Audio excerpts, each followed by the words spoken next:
أول حاجة هو ليه الناس ما بتخسّش؟ ليه رغم التكميم بقى سهل وتحويل المسار، في عمليات بالقسط وفي تكميم من أول 25,000 لحد 150,000 والعمليات كتير، التخن عمّال يكبر ويكبر، ليه الناس برضه بعد العمليات تتخن تاني؟ ليه ناس بقى لها 5 و10 و20 سنة في الدايت ونفس المشكلة، ليه؟ هو إيه اللي بيحصل؟ هو في إيه؟ هل ده طبيعي؟ هو ليه التكميم بيكبر والتخن بيكبر؟ ومن سنتين كنت أسمع أنا بعد 3 سنين تكميم بقيت أزيد، النهارده 7 شهور تكميم وبازيد، إيه اللي بيحصل في مصر؟ هو الأكل ماله؟ تعالَ نفهم بس بالراحة الأكل بيعمل إيه في الجسم؟ أول حاجة هو الأكل داخل الجسم بيعمل إيه؟ أول حاجة الأكل بيطلّع سعادة، دوبامين وسيروتونين، الأكل بيضبّط هرمون السعادة في جسمي، بيأثّر على كيميا المخ في دماغي، الأكل بيدّيني متعة وسعادة، عشان كده لمّا أكون حزين أو وقت الperiod باروح لأكلات تدّيني سعادة. تاني حاجة الأكل بيحفّز الجهاز العصبي الباراسمبثاوي وبيخلّي الجسم هادي واسترخاء، عشان كده في ناس لمّا عندها توتر، عندها stress قلق، بتروح لأكلات تقيلة حاجات مقلية وحاجات بالسمنة وحاجات تقيلة عشان الأكل ينزل المعدة ويحسّوا بإيه، الأكل بيقلل الضغط العصبي والستريس والتوتر وبيهدّي، الأكل يقدر يعمل كده؟ الأكل بيفرز هرمونات تسكين، الأكل بيسكّن وجع المشاعر والألم النفسي، عندي وجع نفسي، ألم نفسي، الأكل يقدر يكون مقام البنادول الإكسترا، الأكل أحلى مسكّن لوجع المشاعر، الأكل بيفصلك عن العالم بالليل الساعة 01:00 قرفانة من العالم كلّه، أحلى فطيرة كيري أكل كتير، تروّق الدنيا، الأكل بقى خدوا بقى دي كده أول مرّة تسمعوها، الأكل هو بديل العلاقات المفقودة، الأكل ممكن يكون بديل زوج، بديل أب، بديل أم، مفتقدة أمان، فالأكل ممكن يدّيني أمان، مفتقدة حُب ماما، فالأكل ممكن يدّيني ماما، يدّيني حُب ماما، فالأكل يقدر يقوم مقام كل الحاجات دي كلّها، الأكل بيعمل كل حاجة. طيب هو ليه حصل أكل عاطفي؟ ليه حصل اضطرابات طعام؟ نعرف الموضوع بدأ إزاي؟ أول حاجة كيف بدأ الأمر؟ الطفل بيتولد بيحس بفزع وخوف، أول ما أمه تاخده في حضنها وترضعه بيحس بالأمان والحب والطمأنينة، وهنا بداية ارتباط الطفل بالأكل، الطفل كل حياته مامته ترضعه، مامته تلقمه الثدي خُد ارضع، ساعتها بيتطمن وبيحس بضربات قلبها وبيحس بإيه يا جماعة؟ 3 حاجات، بيحس بحب وأمان وونس، صح. لمّا الأم تغيب، أم مثلًا بتشتغل فترة طويلة مش فاضية عن ابنها وتسيب ابنها لوحده، والابن ساعات يفتقد هذا الحب والونس والطمأنينة، بيروح فين؟ عاد بيعمل علاقة مع الأكل، بيروح للأكل كبديل للأم اللي مش فاضية له، ودي بداية رباط الطعام أو الأكل العاطفي الشديد. لو الطفل فقد حب وونس منذ الطفولة، ساعات بيروح للأكل كبديل لمامته اللي مش فاضية له، الأكل هو بديل الإهمال العاطفي الناتج في الطفولة، أنا باتكلم على نهم الطعام، شراهة الطعام، الكلام ده كله، الطفل بيروح للأكل عشان يسد هذا العجز، الأكل هو بديل التواصل المفقود، أنا مش باعرف أتكلم مع ماما، ماما دايمًا بتتخانق معايا، عيلتي مش فاضية لي، فباروح أتواصل مع الأكل وكأنه من ريحة ماما، أروح للأكل، تعالَ يا عم الأكل، أروح مثلًا آكل شيبسي كتير أو بسكوت كتير وأقول له: "يا بسكوت ماما مش موجودة، يا بسكوت أنت هتكون ماما." أكني لبّست البسكوت خمار ماما وأقعد آكل البسكوت وأكني باخد مشاعر ماما اللي مش لاقياها. طيب يا شريف أنا مامتي عايشة، ممكن يكون مامتك عايشة بس ما بتدّيلكش الحب والحنية، فالطفل بيروح للأكل أو الشاب أو البنت اعمل أكل، أطلب التليفون، أطلب بيتزا، أتواصل معاها وأحب فيها، مامتي لسه أتكلم معاها تقول لي: "ما أنتِ غلطانة، ما أنتِ السبب." الأكل أصبح بديل سهل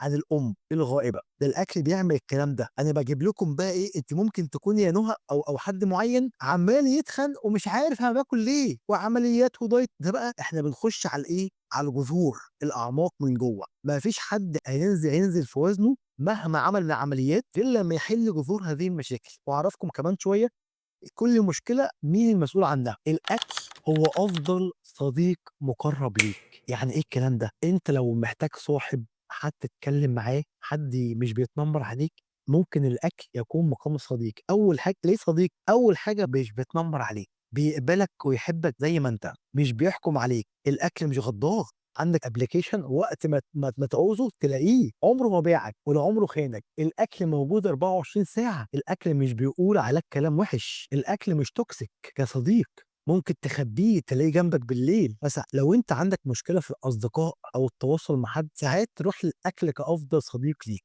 الأكل ممكن يكون مهرب من الواقع الصعب اللي إحنا عايشينه، مشاكل البيت، الأولاد، الشغل، القرف، فباروح للأكل كمهرب من هذا العالم المتوحش، العالم الصعب اللي مش قادر أستحمله، وكأن الأكل هو مكافأة لهذا الألم الصعب. الأكل هو التحرُّر من السُلطة. أنا مامتي يا شريف وبابايا بيتحكموا فيّا، يا جماعة الكلام ده ليكم وتفهموا بيه أولادكم، مهم أوي، عشان بدل ما يطلع جيل بيتعالج نفسيًا. الأكل ممكن أستخدمه كتحرُّر من السُلطة، أهلي متحكمين فيّا، روح، ما تروحش، كذا، لأ، عقاب، وكأني أنا باكل كتير باب الاعتراض، اللي أنا إيه، أنا عندي حاجة باملكها، وكأني باعترض عليهم، وكأني بانتقم من جسمي عشان أغيظهم أكتر، وكأني باطلّع تفريغ الغضب المشحون. أنا باكلم الطفل وإحنا أطفال، وإحنا الأهل متحكمين في الأكل وإحنا صغيرين فينا، كُلي، ما تاكليش، هيتخني، بنت عمِّك، أرفع الكلام ده، هيطلع عندنا شراهة أكل، وكأن بنعوّض هذا التقييد وهذا الحرمان وهذه السُلطة الظالمة علينا. فهمتوا الأكل بيعمل إيه في الجسم؟ كل المشاكل دي كلّها علاقتي مع الأكل ليها مسميات. ما هو يا نُهى ممكن تبقى عمّالة تعملي دايت والصيام متقطّع وعمّالة تحاربي في الأكل، ومشكلتِك مش أكل، مشكلتِك في اللي جواكِ، ومهما اتكلم لأ، أنا عاوز دايت قاسي. يا بنت الحلال أنتِ عاوزة أكل عاطفي، لأ، ادّيني صيام متقطّع، أنا قادرة، أنا قوية، أقعد أحارب، أحارب. مشكلتِك مش أكل أصلًا، أنا تخنت تاني، عاوز دايت قاسي. يا بنتي مشكلتِك مش أكل، مشكلتِك في اللي بيوديكِ بالأكل. زمان غير دلوقتي. أنا هابدأ أتكلم على أصعب حاجة، نركّز في الكلام بقى ده، الكلام ده والله العظيم من دهب. أول مسمى أنا هاتكلم على أقوى المسميات، إيه يا جماعة؟ أول حاجة اضطرابات الطعام، الeating disorder. أول حاجة شراهة الطعام أو نَهَم الطعام. أشرح لكم الوصف اللي يطلق عليه أنا عندي نَهَم طعام أو binge eating. أنا لمّا أكون تعبان نفسيًا أوي يا شريف أو ضغط كبير أوي، باروح آكل كميات كبيرة أوي، وباكل بسرعة لحد ما بطني توجعني، وممكن آكل أكل من الفريزر ساقع على سخن، أحلّي لحد ما أزهق أو لحد ما أو بطني توجعني. وباعمل القصة دي مرتين في الأسبوع لمدة من 3 ل6 شهور. يُطلق عليَّ أنا عندي نَهَم طعام. في ناس تاكل أكل مجمد، شاورما مجمدة، بيتزا مجمدة، عيش فينو مجمد. ليه؟ أو عاوز يسكّن مشاعره بأي طريقة، يبقى نَهَم الطعام كميات كبيرة أوي، وكأني بانفصل عن العالم، أكني في جرعة مخدرات كبيرة، هو زي المخدرات بالضبط. وممكن آكل لحد ما أهدى أوي أو بطني توجعني، ساقع، سخن، حَل لحد ما الأكل يخلص كله أو بطني توجعني. أو دي بقى الحتّة دي بتاعة الناس اللي عاملة إيه، تكميم أو تحويل مسار، آكل كل نُص ساعة. أنا كل نُص ساعة أنا ألقّط، نُص ساعة أكل. واحدة عاملة تكميم أو تحويل أو ساسي أو رِنج كمان، ممكن تاكل في اليوم 17 وجبة أو 15 وجبة. ليه؟ أو عندها تورتاية كبيرة تروح تيجي عليها زي النملة. الأكل كل نُص ساعة أو ساعة، ده نَهَم طعام، بس ده بعد عمليات السمنة. النوع التاني اسمه إيه، بوليميا، آكل وأخُش أرجّع. أنا آسف في اللفظ يعني بس هتفهموا. دي اسمها البوليميا، ده نوع تاني من اضطرابات الطعام. أو آكل جامد أوي، أوي، أوي، أوي، أوي، وأحس مشاعر ذنب أوي، أعمل حاجة أتخلّص من هذا الأكل. آكل وأرجّع، آكل آخُد مُدرّات مَيّة من جسمي، آكل آخُد 4 شاي أخضر، آكل أعمل رياضة عنيفة، آكل أعمل أدوية تخسيس، آكل أعمل صيام متقطّع 10 ساعات بدون كارب. دي كلّها من وصف البوليميا. بُعدها النفسي إيه بقى؟ إحنا اتفقنا في الأول اللي بياكل نَهَم طعام ده أو محتاج حُب وتقبُّل ومشاعر أو وَنَس أمه أو مشاعر أمه أو الطبطبة أو الأمان أو الاحتواء أو تسكين مشاعره جوّاه. الأكل هو بيدخّل مشاعر، لمّا يروح يرجّع أو أنا آسف أو يشرب كوباية شاي أخضر أو قيء أو رياضة عنيفة، هو بيتخلّص من الحتّة اللي مش حاببها من مامته. يعني إيه، أنا باحب ماما ومحتاج منها حُب وتقبُّل، فاروح آكل، آكل، آكل، آكل، آكل عشان مفتقد هذا الحُب والتقبُّل. بس ماما زعلان منها، كانت بتضربني وأنا صغير وكانت بتشتمني، فاروح أرجّع هذه المشاعر، فباكل حُب وأرجّع اللي ماما كانت بتضربني فيه. هو الموضوع كُلّه أصلًا أبعاد نفسية، أنا باكل حُب وتقبُّل بس بارجّع. أنا مش حابة أكون شكل ماما التخين أو شكل عمتي أو يتريقوا عليّا، فاروح أرجّع تاني الأكل، وكإني باكل مشاعر وأرجّع مشاعر. ده بقى إيه، حتّة أعمق وأعمق. ده كده اسمها الإيه، البوليميا. آكل وأعمل حاجة أتخلّص من هذا الأكل، سواء منقطع فترة كبيرة. نيجي لتالت حاجة اسمها أنوركسيا. فقدان الشهية العصبي. دي الوجه الآخر مش البوليميا، آكل وأعمل سلوك أتخلّص ترجيع بقى أو ده الفقدان الشهية ده الجزء التاني من البوليميا اللي هو إيه، الترجيع بس. ليّا واحدة 40 كيلو وأنا تخينة أوي، عاوزة أخس. عارفين دي يا جماعة؟ واحدة مثلًا وشّها معضّم وشايفة نفسها في المراية تخينة. هي عندها خوف من زيادة الوزن، مهما خست شايفة نفسها تخينة، عندها هوس عنيف بشكل الجسم وهي أصلًا رفيعة. دي عندها إيه، خوف من التخن. ده ممكن يكون جاي منين بقى، أب أو أم بيكرهوا التخن، بيعنفوا على التخن، أب أو أم بيتريقوا على الناس التخينة، والناس التخينة دي مقرفة، وحشة، فهي شايفة إن التخن ده حاجة وحشة أوي، فعندها خوف من التخن علشان خايفة ما تتحبش من باباها ومامتها. دي اسمها إيه، أنوركسيا. رقم 4 إيه إدمان الطعام دي؟ واحدة عندها إدمان نوع معين من الطعام أو نوعين من الطعام. أنا مدمنة إيه، بيتزا أو بيبسي. فباصحى الصبح، ألو، عاوزة 4 كنز النهارده، كمان أسبوعين عاوزة 5 كنز، كمان شهر أنا باشرب 6 كنز في اليوم. عندها إدمان نوع معين من الطعام، وأكنه عندها إدمان بودرة. تصحى من النوم همها الشاغل تأمن المخدرات بتاعتها، وكل فترة بتعلي الدوز. كلام إدمان ده خلي بالكم، كل مرة بتعلي الدوز. أنا المرة دي باجيب 10 جنيه لب سوري، بكرة ب20 جنيه لب سوري، بعده ب30 لب سوري، بعده ب50 لب سوري، بعده أنا باطلب من بالليل أبيت الربع الجبنة اللب السوري. ليه؟ بعد شهرين عندي إدمان لهذا اللب السوري. لو بطلت بقى بيحصل لي بقى إعراض انسحاب زي بتاع المخدرات بالضبط. يا جماعة المواضيع كبيرة أوي، أوي، أوي، أوي، أوي، أوي، أوي، أقصى ما تتخيل. لو كان صيام متقطع ولا low carb ولا keto، ما فيش، أنا آسف في الكلمة يعني، أسهل حاجة أسهل حاجة التغذية. ما أنا حافظ كل أنظمة التغذية، ما أنا راجل ماستر تغذية علاجية. التغذية ما فيش أسهل منها، ما أنت حافظ إن الفراخ مفيدة والخضار مفيد، وحافظ إن العشا بروتين وزبادي، وعارف الرز والعيش كترهم بيتخن، أنت عارف ده. بس في حاجز بيعطلك، دولك اسمهم إيه؟ اضطرابات طعام. ده عذاب يا نورهان، عذاب، وكأنكم بيسحبوا منك المخدر. عذاب ومحدش فاهمك. حتى في دكاترة التغذية كبيرة مش فاهمة، في جراحين سمنة مش فاهمين. أنا شغال مع دكتور أحمد المصري في جراحات السمنة، هو دارس أكل عاطفي، فهو فاهم ده، فأنا شغال معاه ماسك الناس من خامس سوم عملية في الأكل العاطفي، بأهلهم نفسيا سنة كاملة. يقول هو فاهم ودارس ده، هو الوحيد اللي يعني هو فاهم ده وعارف أبعاد ده. هو مش دعاية ليه أقسم بالله، هو مش محتاج، بس ده إيه، أنا باتكلم كباب الإيه، اللي جراحات السمنة في دكاترة أصلًا مش مؤمنين بالتغذية، ما بالكم بالأكل العاطفي والنفسية. اضطرابات الطعام حلها إيه؟ أنا بُص هاكون معاكم صادق وأمين. اضطرابات الطعام عاوزة تشتغل مع شخصين. أول شخص health coach اللي هو حد دارس أكل عاطفي ومشاعر والكلام ده كله، health coach ودارس اضطرابات طعام، هو ده أنا. بس أنا بافهمك حد يعني health coach ودارس اضطرابات طعام، يعني هو health coach معاه دبلومه في اضطرابات طعام مع طبيب نفسي. بص الصدق والامانه، بنبدا كوتشنج الاول هيلث كوتش مع دارس اضطرابات طعام في الاول، وطبيب نفسي. ليه طبيب نفسي؟ عشان بيكون الناس اللي عندها اضطرابات طعام عندها صدمات طفوله وترومات في الطفوله، صدمه بقى اب، صدمه ام، صدمه تحرش من الطفوله، على حاجه عن الجسم، حاجه عن ضرب جامد قوي على الجسم، في صدمات في الطفوله. فبيخش معانا بيخش معانا هيلث كوتش مع، وبعد الهيلث كوتش سيشن رقم 1 او 2 طبيب نفسي. الطبيب النفسي بيفهم، ممكن يبدا بدواء خفيف خالص، او ممكن اصلا ما فيش دواء، ثم ممكن يفهم منك ايه المشكله وتكمل مع ثيرابيست تشتغل مع الاثنين بنفس الوقت. انا بكلمك بكل صراحه، المده قد ايه؟ ممكن مثلا الثيرابيست 3 شهور او حاجه، والهيلث كوتش ممكن من 6 شهور لسنه. بكل صدق وكل امانه. ليه؟ علشان احنا بنشتغل بقى على انواع الجوع والعادات والسلوكيات، وبنشتغل بعد شهرين على شغل المشاعر. انت مشكلتك في المشاعر المكتومه، فبنشتغل على كل دي، كل المشاعر اللي انت اصلا طفل ما بيعرفش يعبر عن مشاعره، فبتتعلم يعني ايه اداره مشاعر ويعني ايه كريزي والكلام ده كله. فبنشتغل مع الاثنين، هيلث كوتش مع طبيب نفسي او ثيرابيست يخش معانا يزقف معانا. المده قد ايه في اضطرابات طعام؟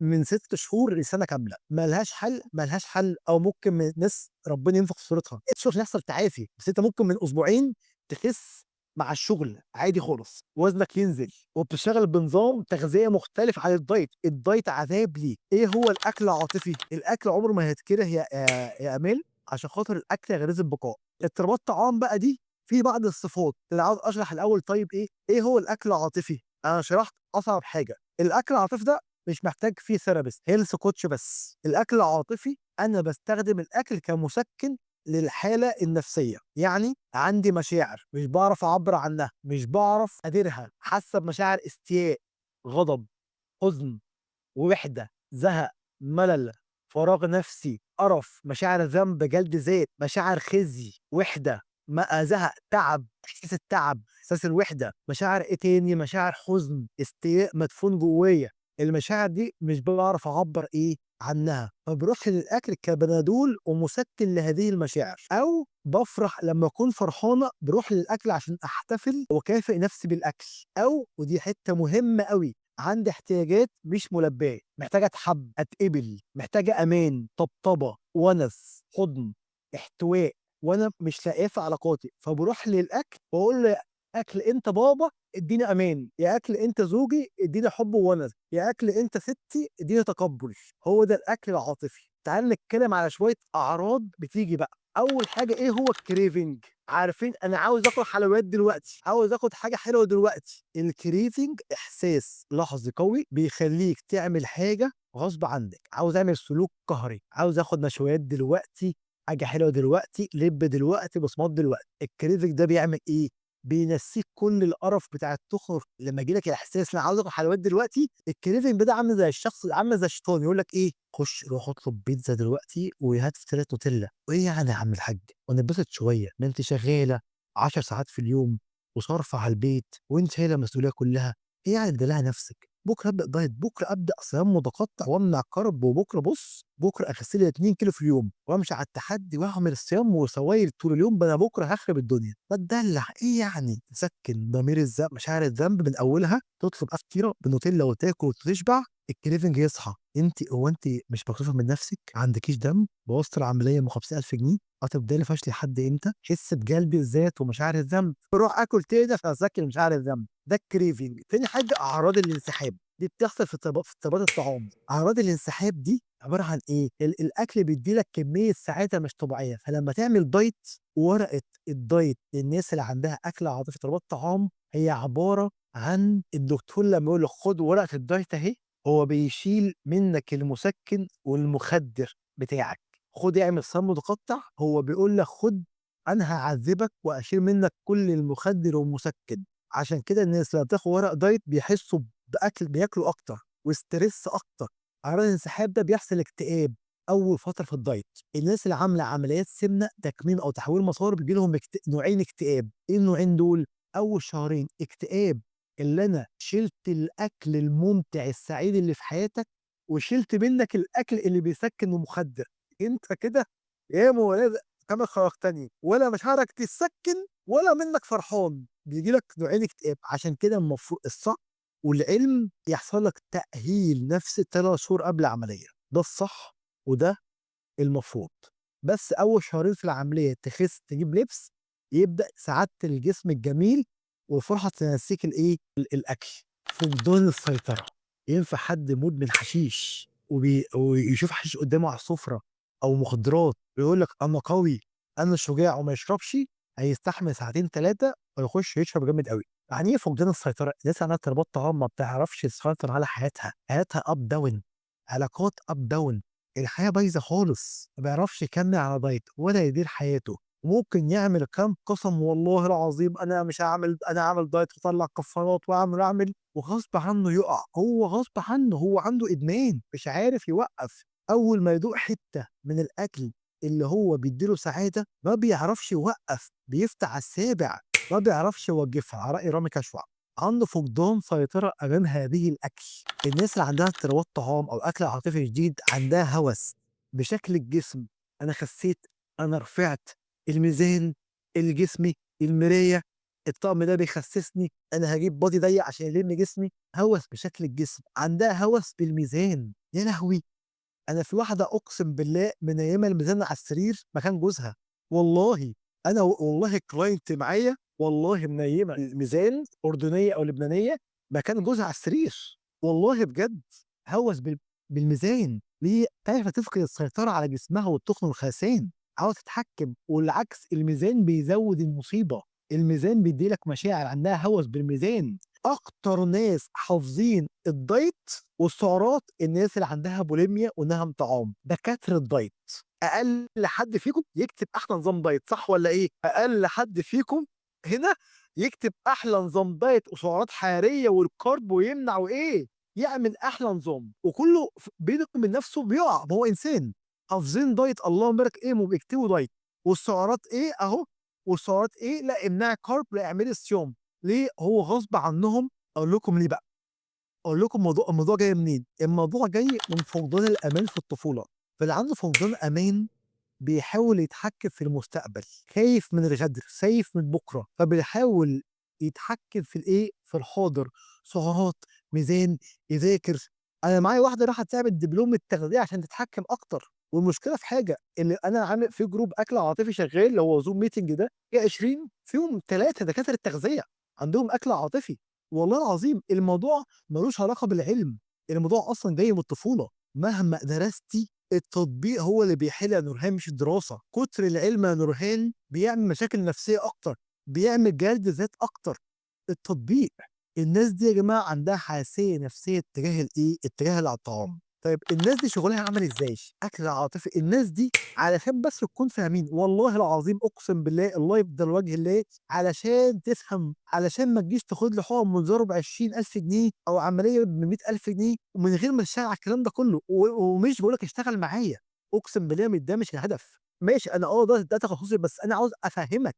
وفر حقن تثبيت الوزن وحقن تخسيس 20,000 و10,000 حرام. اشتغل صح على نفسيتك يا اخي. مش كده، اصرف على نفسك 20,000 جنيه ثيرابيست واكل عاطفي وكل حاجه، وعالج نفسك نفسيا وعلاقات وكل حاجه. النهارده انا بعرفك انا مشكلتي فين، تفهم انا عندي ايه وانا ايه مشكلتي. هدف النهارده من اللايف انا ايه مشكلتي، انا ايه مشكلتي، عشان تروح للشخص واشتغل صح. مش حابب تروح يبقى عارف تقلل اضرار، وعارف انا مشكلتي انا عندي واحد اتنين تلاته.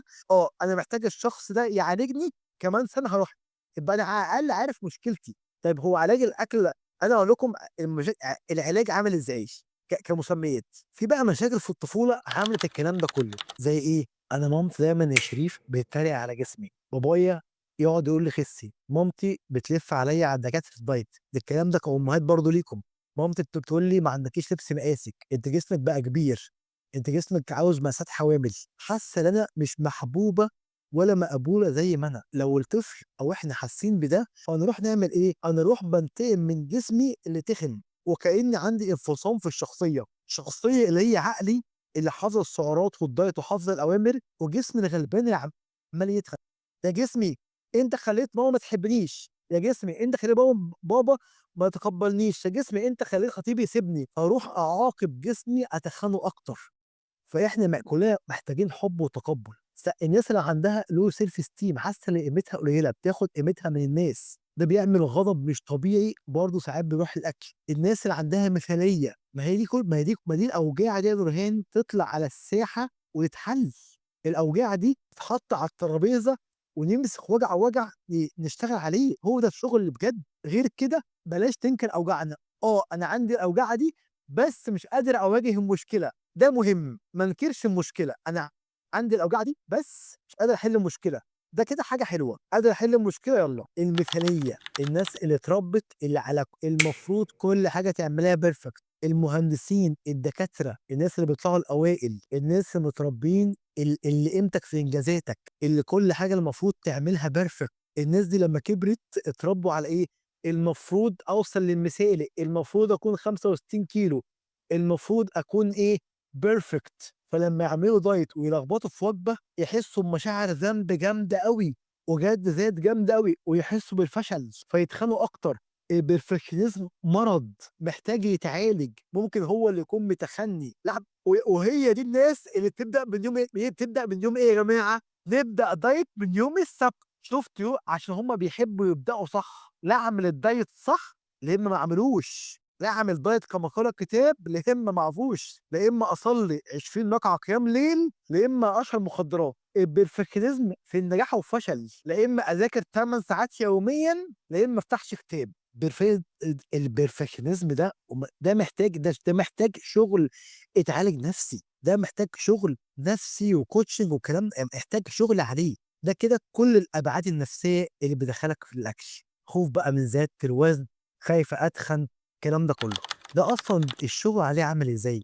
أول حاجة الناس دي كلّها أكل عاطفي واضطرابات طعام عندهم مشكلة مع إدارة المشاعر، الناس دي ما بيعرفوش يعبّروا عن مشاعرهم، ما يعرفوش يقولوا أنا عندي غضب، أنا مستاءة، أنا حاسة بمشاعر غضب دلوقتي، حاسة حد انتهك حدودي، محتاجة أعمل 1، 2، 3، 4. الناس دي متربية على ما تخافش، تزعليش، على مشاعر عيب، على مش حقِّك تعبّري عن مشاعرِك، فالناس دي محتاجين يتعلّموا أصلًا الأول إيه، ممكن أنتِ نجلاء مشتركة في جروبات تكميم كتير أوي على النت، وعندِك خوف زدت الناس كلها اللي بتدخل بعد العمليات فجرت لي خوف، لأ أنا اللايف النهارده على الأبعاد النفسية اللي بتدخّلِك للتُخُن، اضطرابات طعام وأكل عاطفي، فالناس دي عبارة عن إيه بقى، محتاجين شغل إزاي، محتاجين بقى يحسّنوا علاقتهم مع الأكل، يتعلّموا أول حاجة أنواع الجوع، هم بياكلوا ليه، وبيشربوا ليه، وبياكلوا نوع الجوع إيه، يتعلّموا حاجة اسمها تغذية حدسية، دي بتاخد وقت كبير، بيتعلّموا أكل واعي،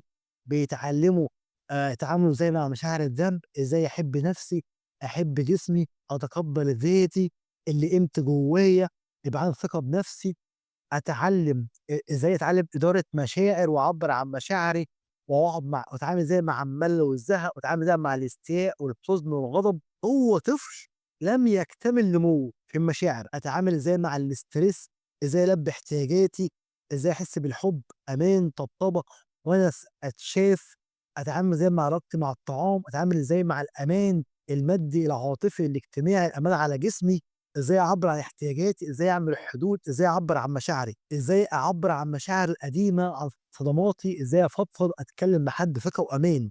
هو ده الشغل اللي محتاجه الأكل العاطفي واضطرابات طعام. الأكل العاطفي بياخد من 3 شهور، 6 شهور، بيكون health coach. health coach اللي بتشتغل معاه الأكل العاطفي. اضطرابات طعام من 6 لسنة كاملة، وممكن أقل شوية. وبرضه مع health coach دارس اضطرابات طعام، وممكن يخش معانا طبيب نفسي ثم therapist معالج نفسي. هم دول اللي مختصين بالكلام ده كله. والhealth coach ممكن يضبط لك التغذية عن طريق حاجة اسمها الأكل الواعي. ما هو ده الكلام يا أمل. ما هو أنا عندي مشاكل نفسية بتزودني العملية يا جماعة، عملية التكميم، تحويل المسار الساسي، ولا ما بتعالجش أي حاجة من الكلام ده كله، هي بتدّي لك شحنة مشاعر إيجابية أول سنة، ومع أي ضغط ترجع ريما عيدها القديمة. في بقى مرحلة أخف من كده، إيه بقى؟ أنا مش جعانة بس متعودة آكل، مع الفيلم متعودة آكل مع الفيلم حاجة، متعودة مع المشروب آخد شوكولات، متعودة لمّا أروح مطعم آكل حاجة حلوة، جوع التعوّد. إيه تاني أخف؟ حاجة الfood blogger، أنا باتفرّج على فيديوهات الأكل، باجوع برضه، فيديو أكل، صور أكل، ده بيجوّعني عشان بيدّي إشارة للمعدة إن في أكل داخل لك دلوقتي، ده كده برضه بيجوّعني. الجوع بتاع الهرمونات الشهرية، الPMS، ده بسبب محتاج يبقى عندي تجهيز مسبق للوجبات وأكون مركّزة. وفي الجوع بتاع اللمة الحلوة بتأكّل، والّا أنا مش جعانة بس باكل عشان إيه، اللمة الحلوة، أتحب، أنتمي، ما ابقاش إيه، شكلي وِحِش قدّامهم. دول 4 أنواع جوع أخف من ده كله. نيجي بقى للجوع التغذوي، ده الوحيد اللي محتاج دكتور تغذية. إيه الجوع التغذوي ده؟ ده أنت محتاج تمشي على نظام تغذية، أنت جسمك مهبّط نتيجة نقص العناصر الغذائية في جسمك، امشي على نظام تغذوي يلبّي احتياجاتك من البروتين، خضار وفيتامينات ومعادن، ومحتاج تهتم جدًا بنوعية الأكل الفطار والغدا عشا عشان ما يحصلكش إيه، هبوط سكر الدم بالنسبة للناس اللي عاملة عمليات سمنة، اللي يبدأ البروتين فطار غدا عشا عشان ما يهبطوش، أو الناس اللي عاملة دايت. أنا كده اتكلمت على كل المشاكل اللي ليها علاقة بالإيه، اللي بتدخّلك للتخن والخسسان. أعتقد أنا جبت لكم كل شيء. شغل جروب الأكل العاطفي الجماعي ده بصراحة ممتاز ورهيب، وفي ناس هنا في اللايف معانا في الجروب ممكن يكتبوا كمان الجروب أخباره معاه إيه. ده جروب 3 شهور، المرة 3 ساعات، ده بيكون بنات فقط عشان يكون السرية والأمان. ده 20 حد عندهم أكل عاطفي شبه بعض، 3 ساعات لايف زوم ميتنج، ده بيكون بصراحة روعة. حاليا متاح الفردي عشان الناس سألتني يعني. طيب أنا يا شريف هاروح أعمل تكميم معدة، أنا هاروح أعمل دايت، أنا هاروح أعمل حاجة، أعمل إيه؟ أعمل تكميم وتيجي لي بعد التكريم بأسبوع. خُش جروب أكل عاطفي بعد التكريم بأسبوع أو بشهر، اعملي تحويل مسار وخُشي معايا جروب الأكل العاطفي، ضبّطي، يبقى أنتِ ماشية مع التكميم وضبّطي مشاعرِك هنا أهو. أنا مش حابة أعمل تكميم، يبقى أنتِ اشتغلي الدايت مع الأكل العاطفي، ده مع ده. التكميم وتحويل المسار والعمليات أقسم بالله العظيم ما بيعالج المشاعر، والله ما بيعالج. أشتغل ده مع ده، اعملي تكميم، أسبوع الأكل العاطفي، اعملي تحويل مسار، وبعد شهر خُش جروب أكل عاطفي ضبّطي مشاعرِك، ده مع ده. محتاج تتعامل إزاي مع الطعام، أتعامل إزاي مع الأكل بشكل واعي وبشكل حَلَفي، وأشتغل إزاي على الcraving ومشاعر الذنب، وأشتغل إزاي على حُبّي مع جسمي، وأشتغل إزاي على مشاعري وأفكاري والstress، وده بنقدّمه لك في ورشة الأكل العاطفي أو الجلسات الفردية.